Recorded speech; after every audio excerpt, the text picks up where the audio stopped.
In this video, I want to demonstrate how I use the Leica Total Station, in this case running, it's a TS16 running Captivate software, and how I use that to validate SSMs and import the data into the Landgate Leveling Abstract. This example has just a validation of a single SSM. We'll have a look at what's in that job. You can see that of a single SSM, we've had an RO shot, and there's a number of reference marks on this SSM set up away from the mark and shot main mark and all the reference marks. I've actually shot everything twice. We'll be able to see this if I go and look at the COGO. So after shooting all the marks, I'll go to COGO and be able to get the point-to-point inverse. Something to note in the settings, when we've created this job, we've not specified a projection. So if we look at now the settings in COGO, when I select grid, there's another option there, but when I select grid, the horizontal distance that it gives me is actually going to be a ground level horizontal distance. And if I store that, it's going to appear in my export file. It's going to go around all of those.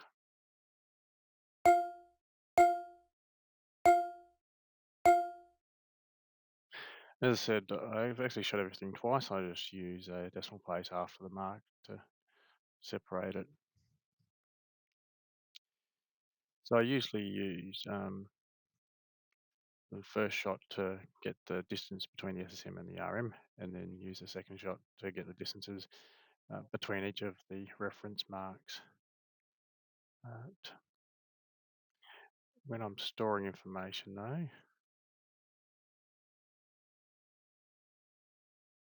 actually on that, so I've done two independent.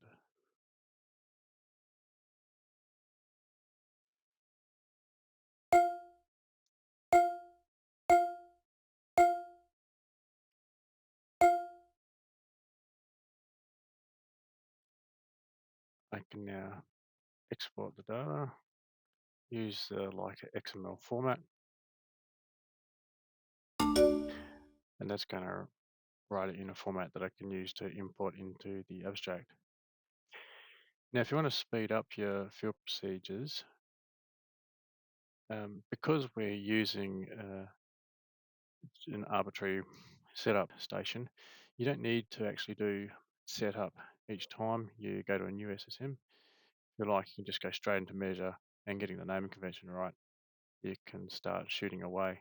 So, an example, if we look at this job, it does have the disadvantage that your marks are going to be all over the top of each other because you've said that you're at the same point each time. But it's a little bit quicker for your procedure because you're not really concerned with an absolute position. Now, if we're looking at the Landgate Leveling Abstract using these macro buttons, if you're on page 1, import level file, it'll only allow files from a level. But if we go to page 2 and click that same button, you notice that it will also include that XML file that we exported from the Total Station. When we open that, it brings in all the information that we've done from the COGO. That allows us to now manipulate this where we've done two independent shots. We can move around.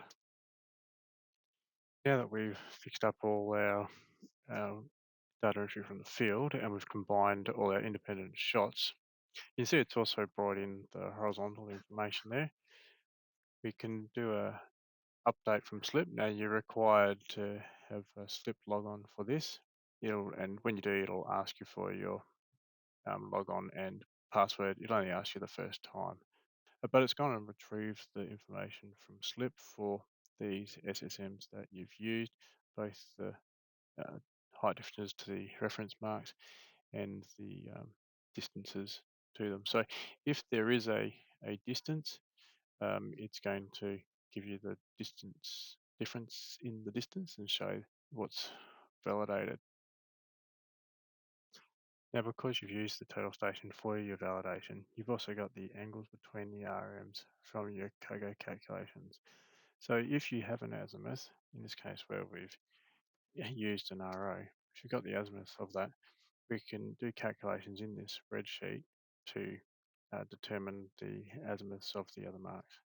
It's got some functions built into it which roughly correspond to what we use on a HP calculator.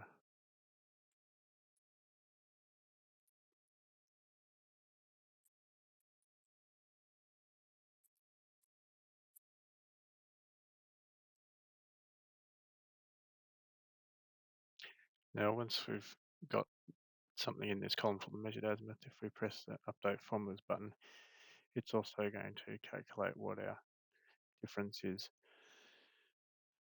in meters because of that azimuth.